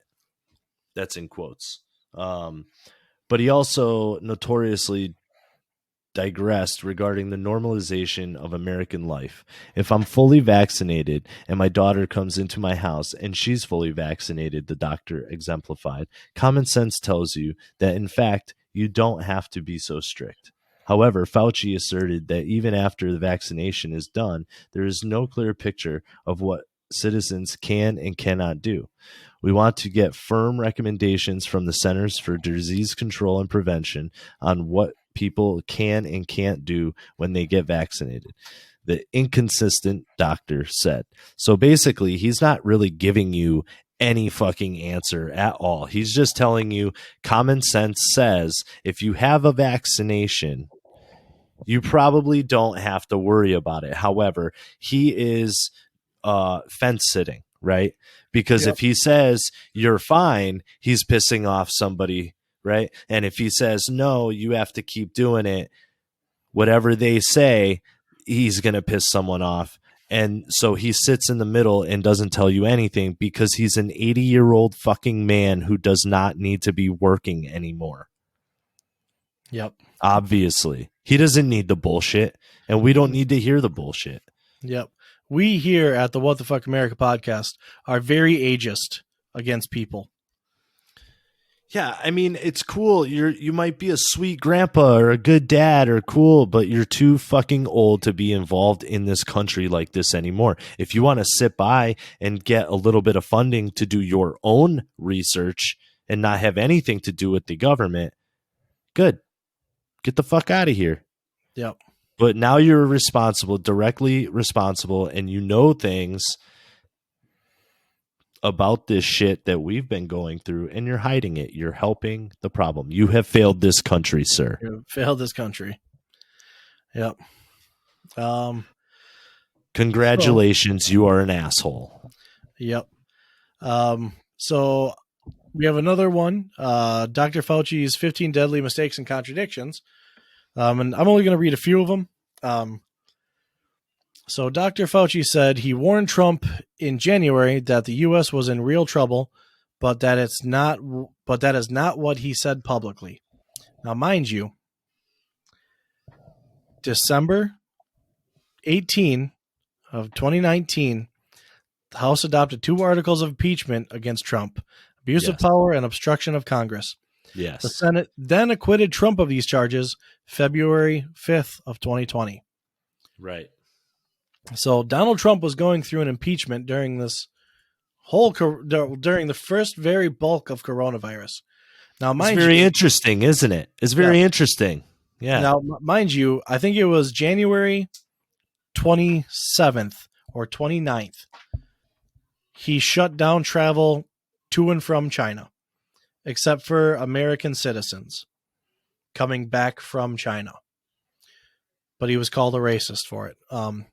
So Dr. Fauci said he warned Trump in January that the U.S. was in real trouble, but that is not what he said publicly. Right. 2020, right? January of 2020. Yep. Yeah, he said he warned Trump, but what he said publicly was not that we didn't have anything to worry about is what he said. Yep. And admittedly, Trump did the same thing. He said, I was trying to downplay the effects of the virus and keep everyone with a calm, cool, level head. Yeah. They downplay the severity of it, right? Downplay the severity of it. And that's fine. You can. However, if you're downplaying it because the fucking person that's the chief medical advisor to the goddamn president, to the executive fucking branch, is telling you it's not a big deal, right? I mean, come on. Yeah. All right. Continue. Sorry. I'm getting mad because it's almost like people are fucking stupid and don't see this shit and don't remember it. Yep. Or they don't know about it because they only watch CNN and MSNBC and they get bullshit propaganda. They only watch their Facebook and their Twitter. Yep. Dr. Fauci warned of an apocalyptic coronavirus pandemic. Then just weeks later, he compared the coronavirus to a bad flu. Yep. Dr. Fauci, which in his defense, it's apocalyptic for the elderly, and it is the flu for fucking younger people. Dr. Fauci based all of his predictions on the garbage IHME models that were off by millions, and then later told reporters you can't really rely on models. On March 20th, Dr. Fauci jumped in and corrected the president during a press briefing on hydroxychloroquine treatment. Wow, that's a hard word to fucking say. Hydroxychloroquine. But then say treatment afterwards. Hydroxychloroquine treatment. Oh, I'm just an idiot, apparently. Hydroxychloroquine treatment for coronavirus, saying you got to be careful when you say fairly effective. It was never done in a clinical trial. It was given to individuals and felt that it maybe worked. Exactly 2 weeks later, hydroxychloroquine was deemed the most highly rated treatment for the novel coronavirus in an international poll of more than 6,000 doctors. Dr. Fauci pushed these garbage models every step of the way. A month ago, Dr. Fauci claimed 1 to 2 million Americans would die from coronavirus. Then he said 100 to 200,000 would die from the virus. 3 weeks ago, he agreed 81,766 Americans would die from the coronavirus. Then by Wednesday, experts cut the number of deaths to 60,000 projected deaths. On Easter, Dr. Fauci suggested President Trump should have shut down the economy in February when the number of known cases in the U.S. was around 100. Fauci later walked back his attack. And that's, Wait a minute. I'm waiting a minute. In February, right? Yep. He says the threat of COVID-19 poses to the United States is minuscule. Yet Donald Trump should have shut down the economy in February. But I'm the chief medical advisor to the president, and I told him, you know what I mean? It doesn't make any fucking sense. Yep. It's that double speak shit, man, right? We'll skip down to number 12. Dr. Fauci relied on corrupt WHO rules to lock down the United States and destroy the U.S. economy. Meanwhile, this delays the herd immunity that is needed to prevent a future outbreak of this deadly virus. If everyone that was alive in 2019 all contracted coronavirus at the same time, all the people that died wouldn't have gotten it. Like, herd immunity is basically you give 100 people coronavirus, the people that die, and then the people that are left are immune to said virus. So if that worked for everyone, if everyone in the U.S. was just out and about having a gay old time, going down to Chinatown like Nancy Pelosi wanted, we would have had herd immunity by now. And we would now, because now coronavirus is going to be endemic. We will have coronavirus for life. And the thing is, this could have been prevented if we would have gotten herd immunity. But that's neither here nor there. Who gives a shit, right? Just let everyone die. I'm just saying, down to Chinatown, baby. You ain't getting fucking coronavirus from Chinatown. You're just getting fucking fireworks, good ass food, and a motherfucking mogwai. Yeah. So, do you want to... You do know what a mogwai is, right? Not the slightest clue. Fucking gremlins, man. Oh, okay. Sorry, I only watched that movie like once, and that was years ago. I know, I'm young. Leave me alone about it. All right, we're on the which one? The Foundation for Economic Freedoms. We're gonna take Rand Paul fucking sticking it to Fauci. Or are we skipping another one? Yeah. All right.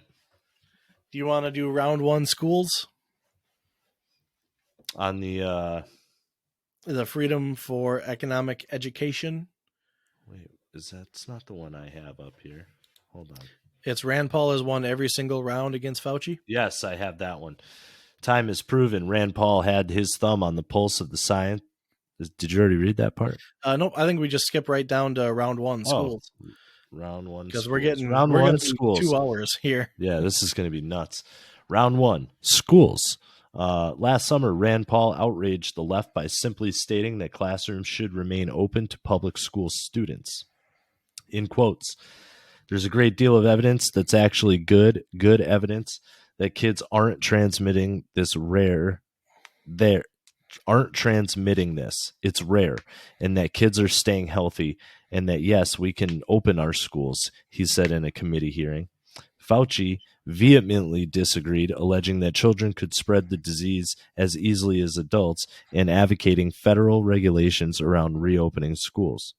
But a mere 6 months later, Fauci was singing Rand's tune, walking back his earlier comments. Gee, I wonder what happened. Anyway, in quotes, if you look at the data, the spread among children and from children is not very big at all, Fauci stated, not like one would have suspected. Well, Rand Paul suspected. To be clear, the science didn't change over those 6 months. The politics did. Data always showed it was relatively safe to send kids to school. You want me to go to round 2? Sure. Okay. Round 2, masking. Okay. In March, the two doctors duked it out again, this time over the question whether or not Americans should continue to wear masks post-vaccination. In quotes, "You're telling everyone to wear a mask," Paul said. "If we're not spreading the infection, isn't it just theater? You have the vaccine and you're wearing 2 masks. Isn't that theater?" In quotes, Fauci responded, "Here we go again with the theater." Hold on. Okay. Yet the official narrative on masking post-vaccines changed only a couple days later as politicians realized their security theater was discouraging Americans from taking the vaccine. In a video, Fauci all but admitted his mask mandates were for show, stating, in quotes, "I didn't want to look like I was giving mixed signals." So, and if, I'm sure you could find the fucking video. Yeah. Round 3, COVID origins. For months, it has been taboo to even question the COVID origin story. Not like the Wolverine story. Americans have been told the virus made the jump from animals to humans naturally, and suggestions that the virus originated from a Wuhan lab studying the infection in bats has been condemned as a conspiracy theory. In their latest matchup, Rand Paul pressed Fauci on the story and demanded more information around funding the U.S. gave the lab in question. Quotes, "Dr. Fauci, we don't know whether the pandemic started in a lab in Wuhan or evolved naturally." Hold on. I got to get out of this. It was blocking. There was a banner blocking. Gotcha. 3 million people have died from this pandemic, and that should cause us to explore all possibilities. To arrive at the truth, the U.S. government should admit that the Wuhan Virology Institute was experimenting to enhance the coronavirus's ability to infect humans. He continued. Paul went on to point out the grant from the National Institute of Health, or NIH, where Fauci works, to the Wuhan Institute of Virology. Senator Paul, with all due respect, you are entirely and completely incorrect. Fauci denied the gain of function research funding in question as well. But following the dispute, the official story on the origins began to be backtracked. Media outlets softened their position, and some outright edited their previous articles condemning the story. It was also confirmed that the NIH did fund research at WIV, that's the Wuhan Institute of Virology. So they analyzed bat specimens collected from caves in China to study their potential for infecting humans. The grant was made in a roundabout way through a nonprofit called EcoHealth. Gee, we heard that not that long ago, didn't we? Yeah. Okay. Do we want to hear the lesson?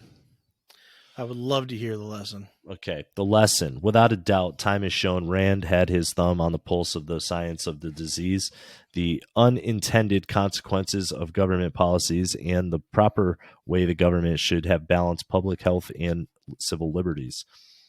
Why has Rand Paul had the upper hand in each of these rounds? Is it because he is so much smarter, a better doctor? Perhaps, but more likely it is because Rand has been following more than the science. He's been following his principles. The pandemic created uncertain times, and in the face of such events, many attempt to play God and control the environment. They turn to the entity least likely to protect them, the government, and put their faith in central planning. But history repeats itself, and the old warning of Benjamin Franklin remains more relevant than ever. In quotes, "Those who would give up essential liberty to purchase a little temporary safety deserve neither liberty nor safety." Why do those who give up liberty or safety end up with neither? Because the government's central planning cannot keep people safe. It cannot stop viral diseases any more than it can stop tornadoes. At best, the government is capable of guarding and upholding natural rights, which should always be the focal point of any action it takes. Because of the knowledge problem, people working in government will never have all the information they would need to make the best decisions for 330 million other people. This basic economic hurdle produces humility in wise leaders who seek to leave most decisions in the hands of individuals or local governments, but arrogant men ignore it and believe they know what's best for others. As has been the case so many other times in history, the arrogance of central planners like Dr. Fauci compounded the harmful impact of the disease and created countless additional problems in their wake. Now, Okay, what I just read there, real quick. Yeah. Well, I was going to say to you, because it says exactly what you have been saying since we started this podcast about none of these motherfuckers can represent you or protect you or any of that shit. Like that's my fundamental issue with. I don't have an issue with government per se. It's just how Dr. Fauci. So I gave this example because there was a video I watched yesterday. I gave this example to Matt. Let's say there is a guy running for governor and he is talking to Matt and I. Matt is pro legalization of marijuana. I am anti legalization of marijuana. How can that guy running for office represent both of us? He can't. It's not possible. It is not possible. Absolutely not. To represent both of us. Now, make that exponents bigger. 330 million other people. There is no possible way to have representation on a mass scale. That is why things are better off left to the individual. And what I was going to say, this Hannah Cox girl who wrote this article, Hannah Cox is the content manager and the brand ambassador for the Foundation of Economic Education. Hannah, I want to change your last name. Let's make that fucking Hannah Hartstern, baby. Jesus Christ, I want to marry this girl. Fucking looks pretty, you know, brunette hair. Hannah Cox, if you're listening, hit me up. I'm on Twitter. Let's go to dinner sometime. People don't like us yet. That's true. I have a low voice because maybe, I don't know, maybe something happened to my microphone. I don't think so. Because, I mean, it sounds good. But then when it goes into the audio platform, it's really low. But here's another article that says, need more reasons not to trust Dr. Fauci? Here you go. I'm not going to read the whole article. I'm just going to go over the bullet points. They include a 2004 internal NIH review that concluded Dr. Fauci's AIDS research division was a troubled organization where managers were creating a hostile atmosphere with sexually explicit and colorful language, which I don't see as a problem because I love that shit, and seemingly being unaware of the need for appropriate behavior, decorum, and enforcement of good management practices and rules of supervision. That part I can kind of agree with. You know, if you're studying AIDS research and stuff, it's kind of a serious thing to be taken seriously. A pregnant Tennessee woman who in 2003, I just read that totally wrong. A pregnant Tennessee woman who died in 2003 after she enrolled in NIH-funded research in hopes of saving her soon-to-be-born son from getting AIDS. A review found that doctors continued to administer an experimental drug regime. I think that should say regiment. It's regimen. Regimen. Despite signs of liver failure. At least 10 children in the pediatrics AIDS drug study died in what an investigation concluded was a death toll significantly higher than expected and unexplained. An Office of Government Ethics Investigations that cited NIAID for failing to review and clear 2/3 of its workers who were moonlighting in private industry for possible ethics conflicts. In 1992, Department of Health and Human Services, Inspector General investigations that concluded NIAID failed to police 2 conflicts of interest in vaccine experiments. In 2005, the AIDS Research Division under Fauci's agency was also required to reinstate a whistleblower, Dr. Jonathan Fishbein, its chief of ethics and regulatory compliance, after he and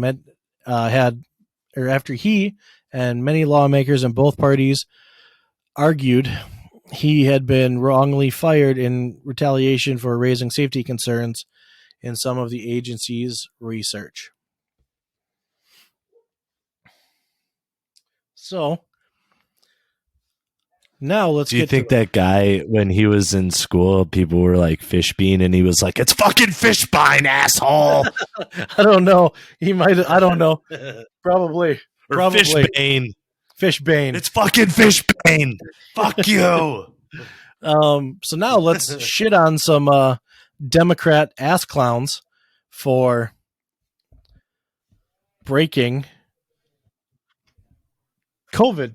So one of my other main issues, there's an old saying, rules for thee, but not for me. That's all of our tabs. Well, we got 3 more. Oh yeah, we do. Yep. So we'll just run this quick. We'll run this quick. Let's try and end it. Let's not do a fucking 2-minute or a 2-hour podcast. Yeah, this is crazy. Yeah, we're sorry. We apologize. If you stayed this long with us, we appreciate it.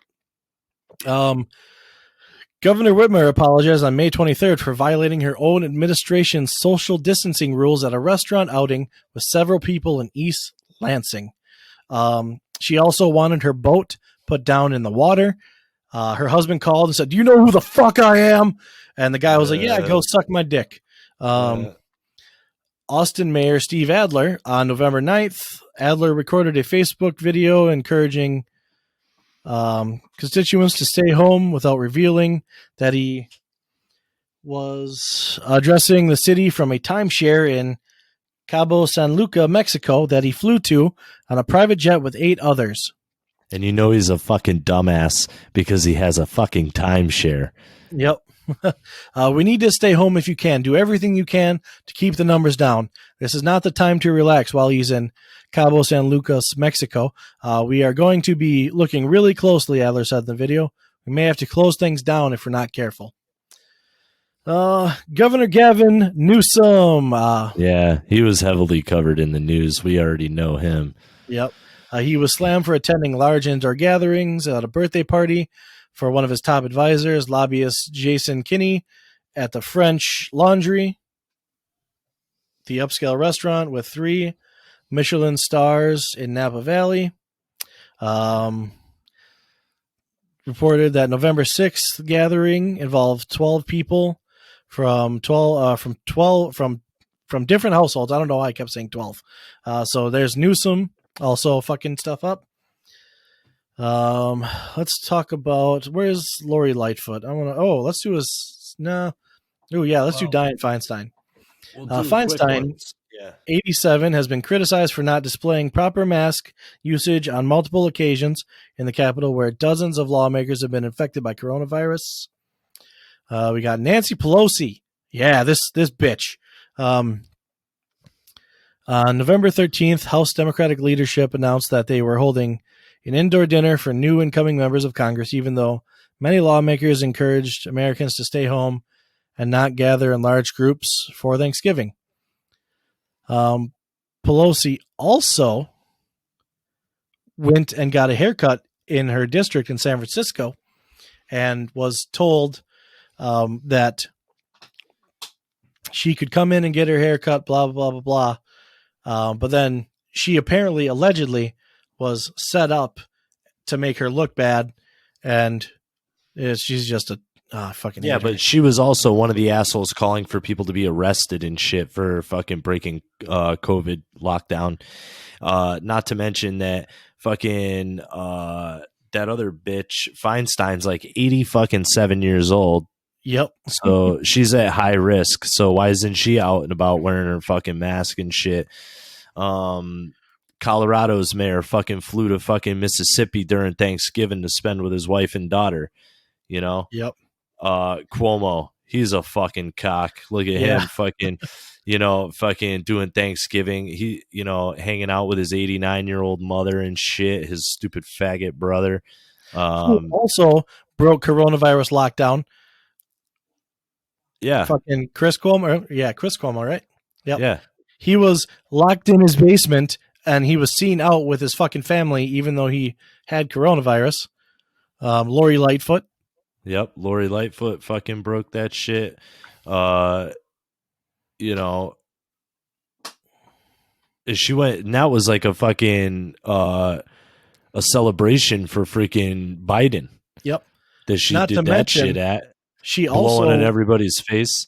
Yep. She also went and got her hair done and said, the reason I can go get my hair done is because I'm the face of this city and I need to look presentable. Right. Then freaking the DC mayor, Muriel Bowser. That's funny. Bowser was a freaking giant dinosaur guy. She freaking went from DC to Delaware to celebrate the presidential election win. So all these people, man, that are criticizing you and telling you that people that aren't wearing masks and not, they don't give a shit about you, they're fucking assholes because they don't give a shit about you either. They just want to fucking other you. They want you to be the others, right? They want you to turn against your fucking neighbor. They want your neighbor to turn against you. So if you don't listen to them, that's what's going to happen. And that's what has been happening. And it's everywhere though, right? Yep. So fuck them. So yeah, that'll be it for Dr. Fauci part 1. So hopefully you picked up some great lessons on why Dr. Fauci is a piece of shit. And when we do the next episode, you will have even more reasons. I have, I think, another 10 articles to go through on just the AIDS and HIV thing for Dr. Fauci. Yeah, and we'll give you a nice, good overview. It might be a little bit shorter. This one's long. Yeah, we're at $1:57 now, buddy. So yep. So key points to take away, and I will continue to hammer this home every episode. The point of individual liberties and freedom. Government cannot, will not, and does not represent you. There's no way it cannot ever represent anyone equally in society. Someone will always be disenfranchised. Government's only purpose is there to protect your natural liberties, your God-given rights, the negative rights that we have in the Constitution. The issue I see in this country is when government grants things, it can also take it away. Government doesn't grant you the right to the First Amendment. The government is supposed to protect it.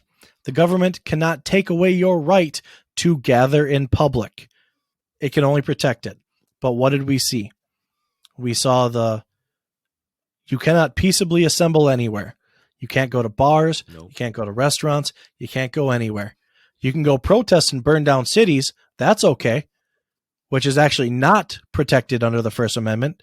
You can peaceably assemble and protest. You cannot riot and burn down cities. So with that, I will say, what the fuck, America? What the fuck, America? And we will bring it to a close, and we will see you next time.